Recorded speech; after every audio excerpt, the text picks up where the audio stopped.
Not talked to her husband's uncle, Asim Raza, about 2 hours ago.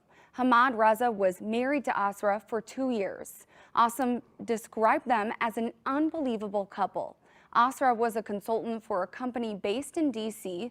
and was working on a healthcare project in Wichita, Kansas, so she would travel there every week and fly back on Wednesday nights.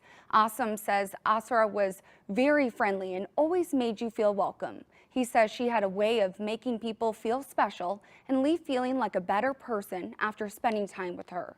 Asim says his nephew is coping the best he can without her. He's still in that shock phase.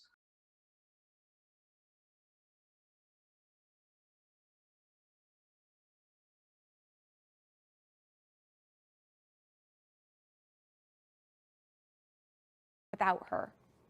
He's still in that shock phase, trying to comprehend what's going on. He's at his apartment, family surrounding him. And I think that having the company around certainly helps. But every day, every minute of the day, the reality is starting to creep in a little bit more. You watch the news, you understand that there's no survivors, and it becomes reality.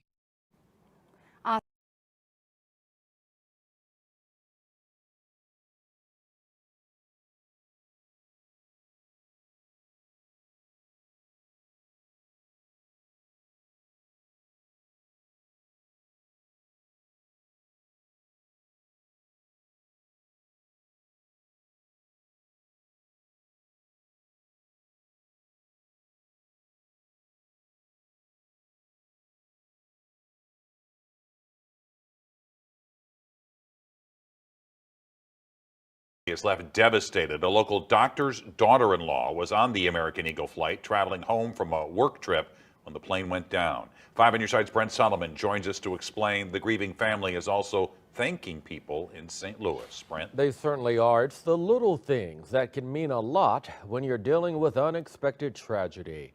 The phone calls and the outpouring of support are what a local family tells us is helping them get through this tough time. My wife was such a giver. She gave and she gave and she gave, almost to the point of where she didn't think about herself enough. Hamad Raza speaking out moments after learning his beloved wife Asra died in Wednesday night's crash. Relatives say she traveled from her home in the D.C. area to Kansas for work and returned to be home for the weekend. I always pick her up from departures, and I always help her load the bag into the car and give her a big hug and a kiss, and then off we go. I had dinner waiting at home. Raza's father is a doctor at Missouri Baptist and graduated from the John Burroughs School. After getting the news, he traveled to D.C. along with his brother, who took the time to speak with 5 on your side. When one of us is feeling weak, the other one's got to be strong. Asim Raza says the love from home is keeping them together. As a born and raised St. Louis, and they've shown up in droves. I can't tell you the number of tweets, messages, texts that both my brother and I have received from people we've never met. And they're like, what can I do to help you? That's the spirit that lifts you. And that's what I'm such a big proponent of St. Louis is that that's the kind of people that we have.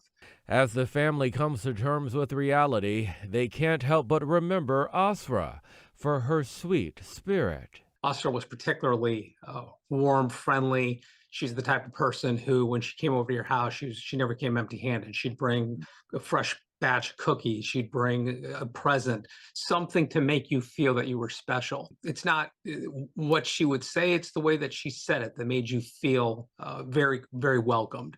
And I think that's kind of her lasting memory for a lot of us.